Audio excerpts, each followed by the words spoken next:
कार्यक्रम डॉक्टर की सलाह। इसमें आइए सुनते हैं नेत्रदान महादान। इस विषय पर डॉक्टर विजया साहू से ली गई भेंटवार्ता। भेंट करता है के परेश।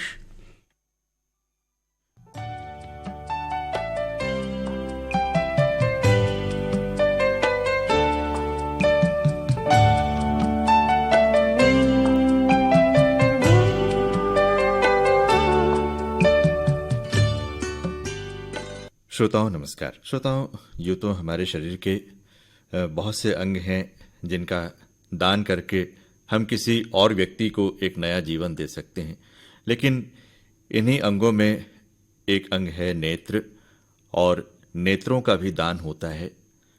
और इन दिनों 25 अगस्त से 8 सितंबर तक नेत्रदान पखवाड़ा मनाया जा रहा है।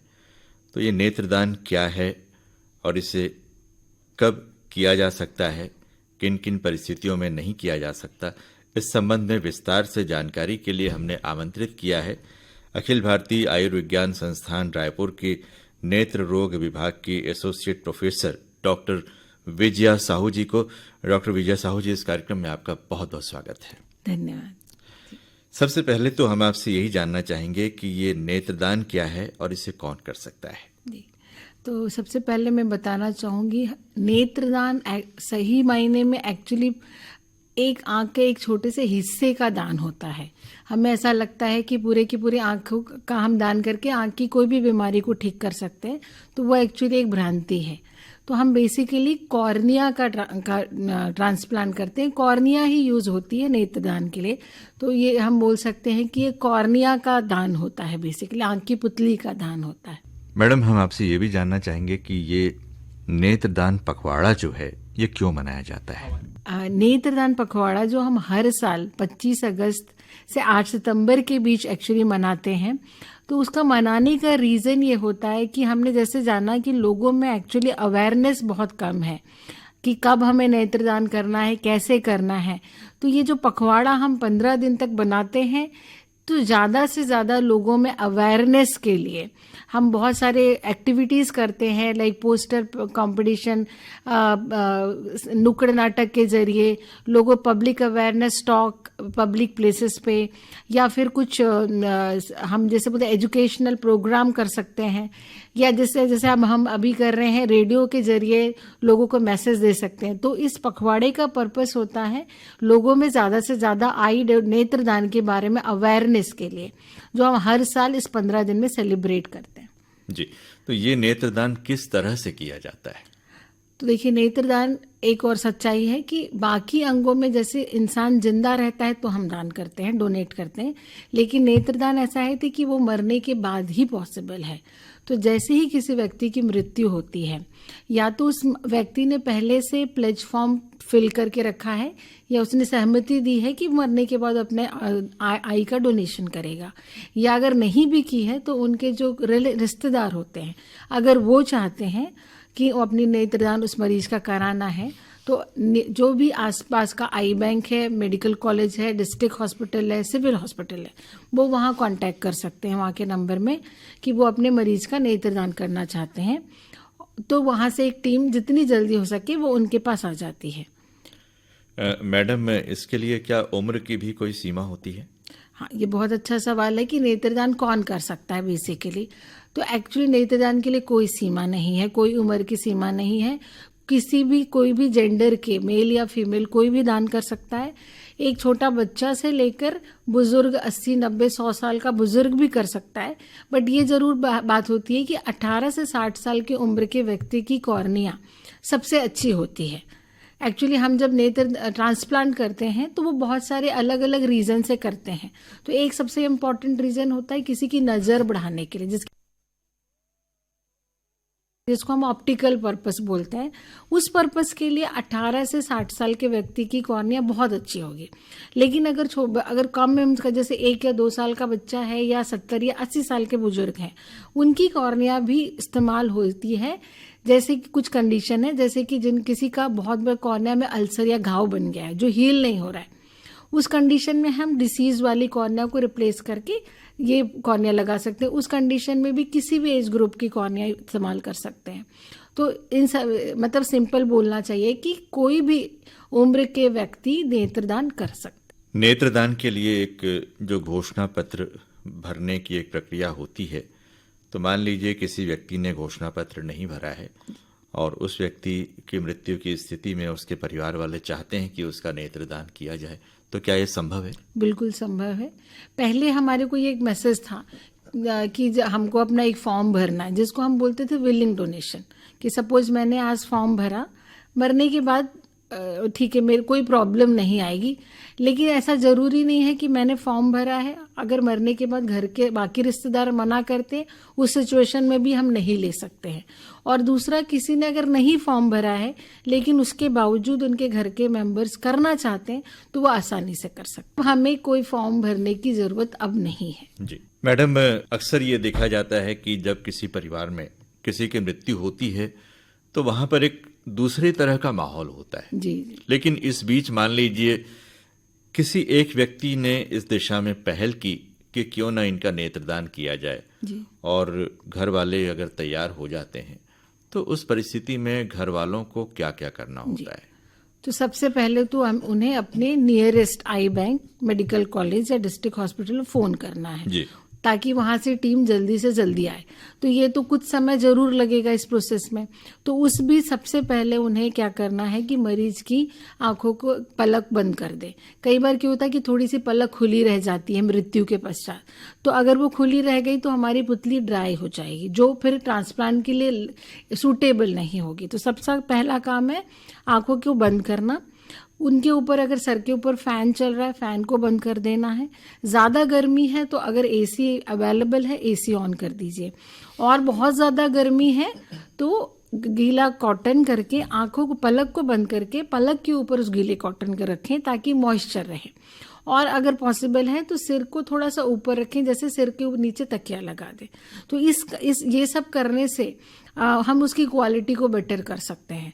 और जितनी अच्छी क्वालिटी होगी कॉर्निया की, ऑपरेशन के बाद उसके रिजल्ट्स उतने ही अच्छे होंगे। मैडम, इसके लिए जो अवधि है, मृत्यु हो जाने के बाद कितने घंटों तक नेत्रदान किया जा सकता ये है? भी बहुत अच्छा सवाल है।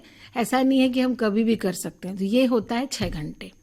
और बहुत ही कोल्ड एनवायरनमेंट है, लाइक जहाँ पे बहुत ठंड पड़ती है, वहाँ पे हम 10-12 घंटे भी कर सकते हैं। पर जैसे हम अब इंडिया की बात करें तो ज़्यादातर यहाँ का टेम्परेचर ज़्यादा होता है, तो हम 6 घंटे का ही उसके अंदर ही हमें आई डोनेशन करना होता है। डॉक्टर विजया साहू जी, नेत्रदान पर हम आगे आपसे और बातचीत करेंगे। उससे पहले मन कर रहा है कि आपकी पसंद का एक फिल्मी गीत सुना जाए, तो कौन सा गीत सुनवाना चाहेंगी आप? एक हमटी शर्मा की दुल्हनिया, उस मूवी का गाना है जी। समझाओ समथिंग ऐसा, वो मुझे गाना काफी पसंद है, स्लो में। तो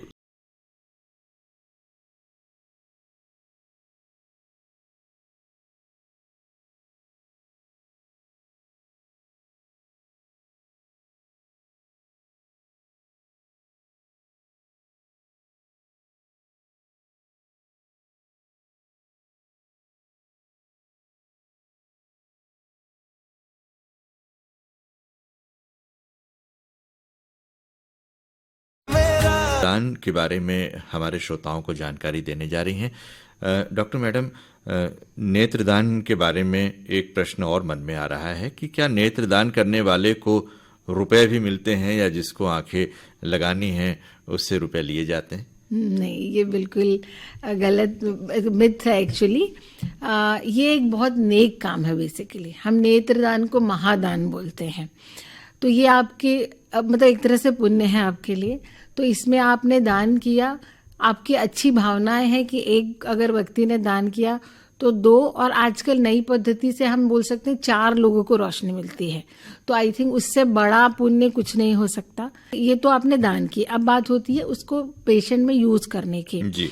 तो ऐसा है कि उसमें बहुत सारे प्रोसीजर, बहुत सारे इक्विपमेंट, बहुत सारी एक्सपर्टीज लगती हैं। तो जैसे गवर्नमेंट सेटअप है, जैसे हमारा एम्स है या मेडिकल कॉलेज है, वहाँ पे ये फ्री में ही होता है, आयुष्मान स्कीम के अंडर होता है।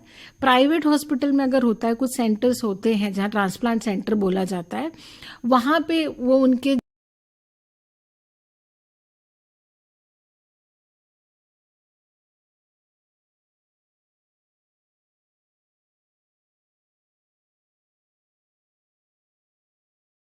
होता है, उसका चयन या उसका निर्धारण किस तरह से हो कि इस व्यक्ति को वाकई में नेत्रदान की जरूरत है? ये भी बहुत अच्छा सवाल है।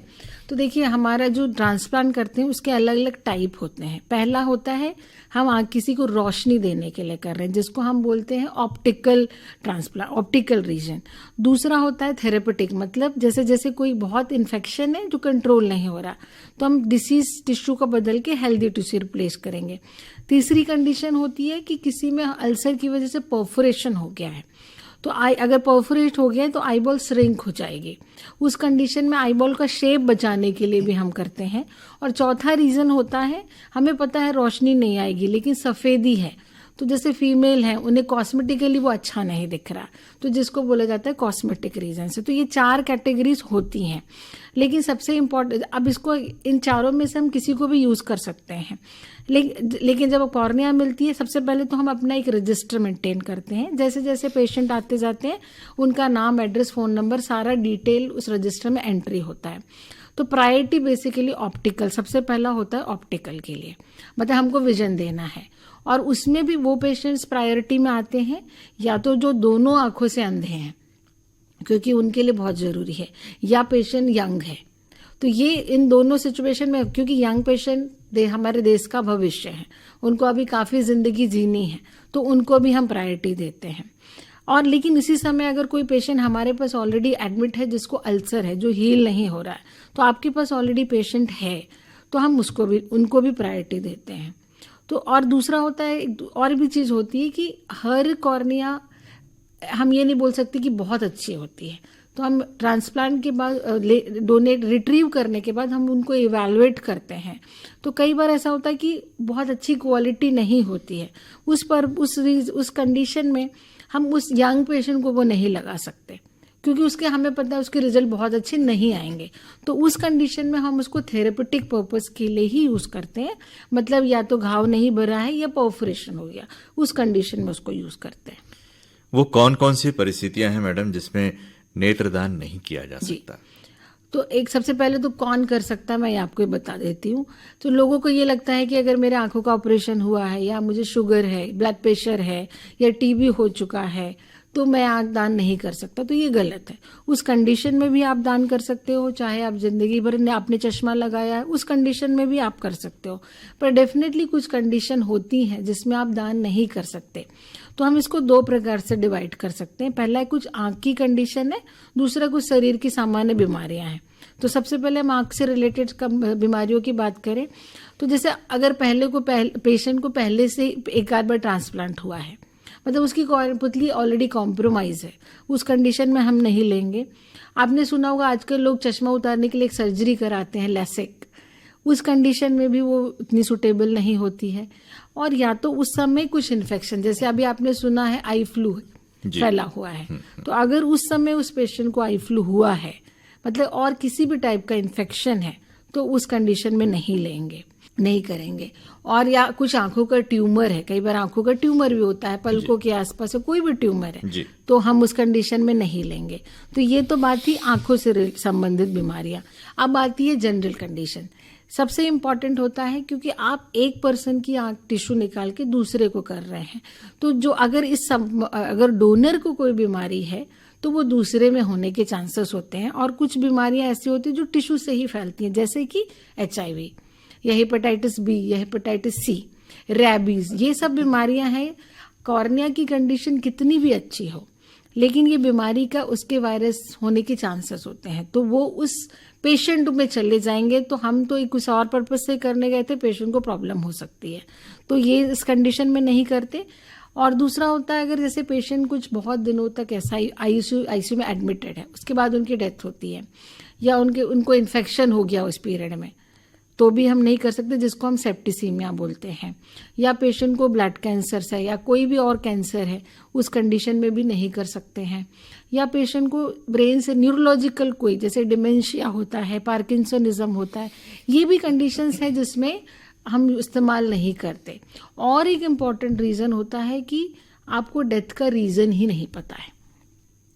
जैसे अगर घर में ओल्ड एज पर्सन की डेथ होती है तो ज़्यादातर हम उसको नेचुरल डेथ बोलते हैं, हार्ट अटैक या किसी से डेथ हुई है तो हमें पता है कि उनकी एज है, या हॉस्पिटल में डेथ हुई है तो ज़्यादातर हमें कारण पता ही होता है। लेकिन कुछ ऐसे होते हैं कि सडनली हमें कहीं मिली डेड बॉडी या कहीं लोगों को पता नहीं चल पाया कि किस वजह, उस कंडीशन में भी हमें नहीं करना है ट्रांसप्लांट। नेत्रदान को लेकर क्या कोई धार्मिक मान्यता भी है? इसके बारे में कुछ बताएंगी आप? जी, ये लोगों में एक्चुअली बहुत ज़्यादा मिथ, एक्चुअली फिर से बोलूँगी कि ये मिथ्स है। लोगों को ऐसा लगता है कि अगर वो दान करते हैं मरने के पश्चात, वो मरने के बाद भगवान को वो देख नहीं पाएंगे, भगवान उनको सजा देंगे, उनको स्वर्ग नहीं मिलेगा। या लोगों को ये भी लगता है कि अगर मैंने इस जन्म में आँख दान की तो मैं नेक्स्ट जन्म में अंधा पैदा होगा या मेरी आँखें नहीं होंगी। कुछ रिलीजन भी ऐसा बोलते हैं कि नहीं, हमारे रिलीजन मना करता है, बट एक्चुअली में देखा जाए तो ऐसा कुछ भी नहीं है। नेत्रदान करने से किसी भी टाइप का अब हमें अगले जन्म के बारे में तो वैसे भी पता नहीं, तो ये तो बिल्कुल मिथ है कि अगले जन्म में अंधा पैदा होऊंगा या भगवान हमें माफ़ नहीं करेंगे। बल्कि अगर आप किसी की मदद कर रहे हैं तो वो तो अच्छा ही होगा। मैडम, नेत्रदान करने में समय कितना लगता है? जी, ये भी बहुत अच्छा सवाल है, क्योंकि लोगों को ये लगता है कि अगर हम नेत्रदान के लिए टीम बुलाते हैं तो बहुत टाइम ज़्यादा लगेगा और जो दाह संस्कार के टाइम में हमको डिले होगा, तो ये बिल्कुल गलत है। मुश्किल से 20 से 15 मिनट का टाइम लगता है। आपकी टीम पहुंचेगी और 15-20 मिनट के अंदर सारी चीज़ें हो जाती हैं। क्या नेत्रदान करने के बाद में जिस व्यक्ति का कॉर्निया निकाला जाता है उसके चेहरे पर इसका कोई असर दिखाई देता है? बिल्कुल असर नहीं दिखाई देता, क्योंकि अभी जैसे देखिए 2 प्रकार से हम निकालते हैं, रिट्रीवल जो बोलते हैं। पहले ज़माने में हम पूरी की पूरी आँख ग्लोब को निकाल देते थे, तो उसके बाद एक गड्ढा स्पेस बन जाता है, लेकिन उसको भी हम फिल करके एक प्रोस्थेसिस लगा के दोनों पलकों को स्टिच लगा देते हैं। और अब जो नया है, हम सिर्फ कॉर्निया पुतली ही, क्योंकि ट्रांसप्लांट होती है, हम उसको ही छोटा सा एरिया निकालते हैं इंसिजन लगा के और डायरेक्टली हम एक मीडिया में उसको स्टोर कर लेते हैं एंड अगेन पलकों को स्टिच कर देते हैं। तो ना वो देखने में बहुत भयानक लगता है या किसी भी प्रकार का डिस्फिगरमेंट में होता है। डॉक्टर विजया साहू जी, आपसे नेत्रदान पर बहुत अच्छी जानकारियां हमें मिल रही हैं और आगे भी हम आपसे कुछ और जानकारियां प्राप्त करेंगे। उससे पहले आपकी पसंद का एक और गीत हम सुनना चाहते हैं। एक और गाना है केसरी मूवी का, तेरी मिट्टी, वो भी काफी अच्छा गाना है। तो सुनते हैं आपकी पसंद का एक गीत।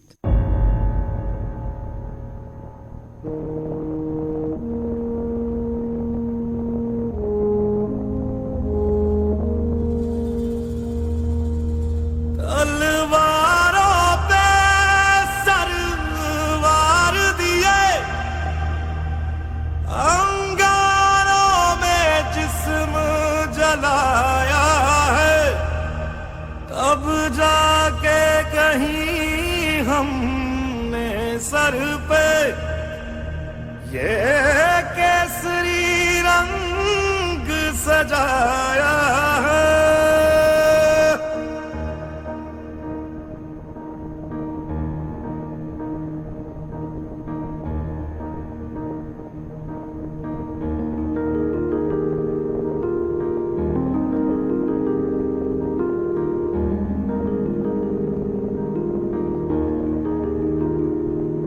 है मेरी ज़मीं अफसोस नहीं जो तेरे लिए 100 दर्द सहे, महफूज रहे तेरी आन सदा, चाहे जान मेरी ये रहे ना रहे। मेरी ज़मीं महबूब मेरी, मेरी नस नस में तेरा इश्क बहे, फीका ना पड़े कभी रंग तेरा, जिस्मों से निकल के खून कहे।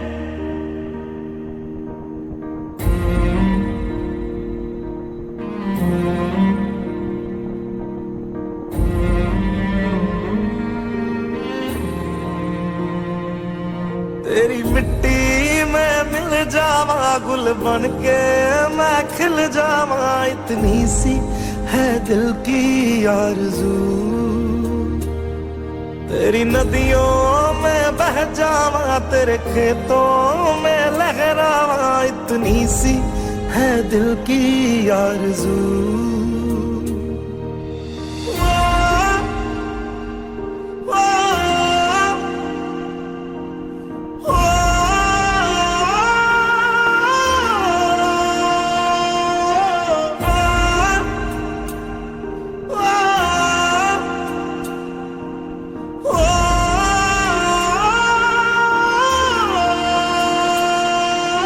सांसों से भरे खलियान मेरे, जहाँ झूम के भंगड़ा पा न सका। आबाद रहे वो गांव मेरा, जहाँ लौट के वापस जा न सका। ओ वतना में मेरे वतना में, तेरा मेरा प्यार निराला था। कुर्बान हुआ तेरी असमत पे, मैं कितना नसीबों वाला था।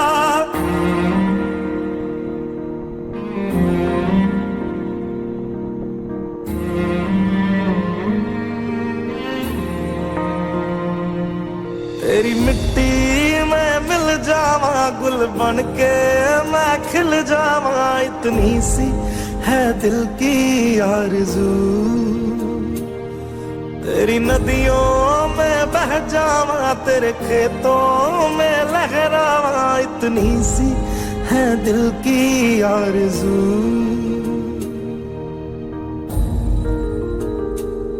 केसरी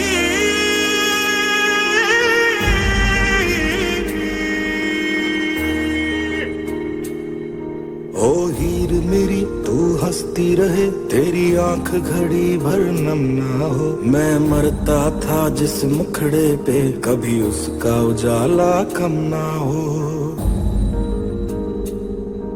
ओ माई मेरी क्या फिक्र तुझे, क्यों आंख से दरिया बहता है। तू कहती थी तेरा चांद हूँ मैं, और चांद हमेशा रहता है। तेरी मिट्टी में मिल जावा, गुल बन के मैं खिल जावा। इतनी सी है दिल की आरज़ू, तेरी नदियों में बह जावा, तेरी फसलों में लहरावा। इतनी सी है दिल की आरज़ू।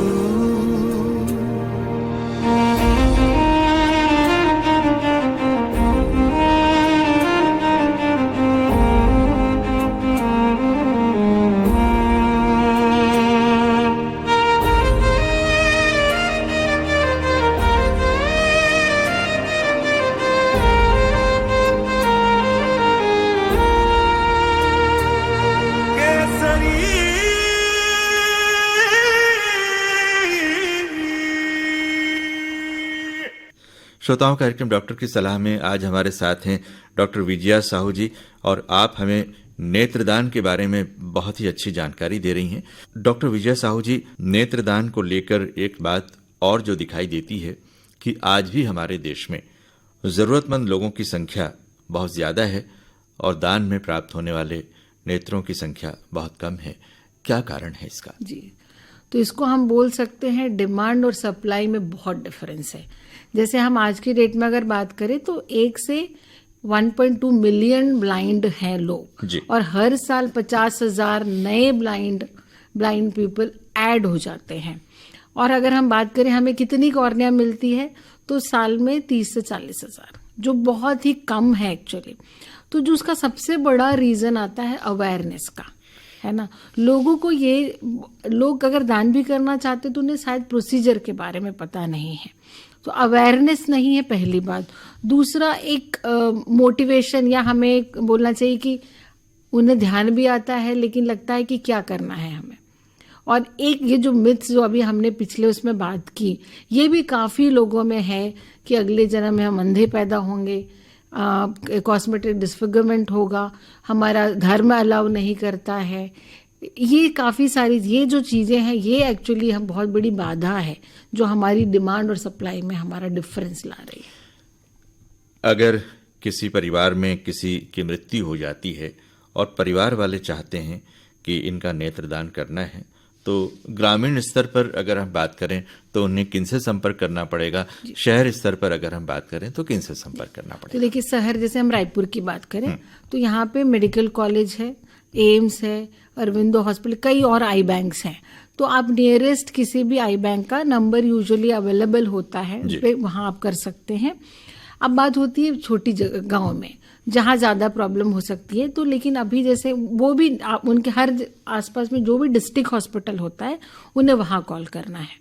तो हमारे बहुत सारे ऑप्थेल्मिक असिस्टेंट्स होते हैं उस एरिया के लिए पर्टिकुलर, तो वो इमिडिएटली वो जाते हैं, वो वहाँ से कॉर्निया आई बॉल रिट्रीव करते हैं एंड जो भी नियरेस्ट आई बैंक है वो वहाँ पे उनको सप्लाई करते, मतलब ला कर देते हैं ताकि वो दूसरे उसके हिसाब से यूज हो जाती है। तो मैडम, अंत में हमारे श्रोताओं से आप क्या कहना चाहेंगे नेत्रदान के बारे में?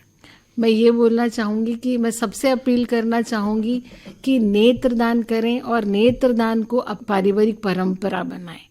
अगर हम अपने घर से शुरुआत करते हैं, दूसरों को हम अगर नहीं समझते तो अपने घर से शुरुआत करते हैं, तो हम अगर प्रण लेते हैं हम अपनी भी नेत्रदान करेंगे, अपने परिवार वालों के भी करेंगे, तो आई थिंक ये बहुत बड़ा कंट्रीब्यूशन होगा हमारे प्रॉब्लम के। तो श्रोताओं, नेत्रदान महादान का हिस्सा हम सभी बन सकते हैं। जरूरत है तो बस जागरूकता की। तो डॉक्टर विजया साहू जी, आज आपने नेत्रदान के बारे में हमारे श्रोताओं को बहुत विस्तार से जानकारी दी। इस बातचीत के लिए आपको बहुत बहुत धन्यवाद। और इसी के साथ डॉक्टर की सलाह का ये अंक समाप्त होता है। नमस्कार।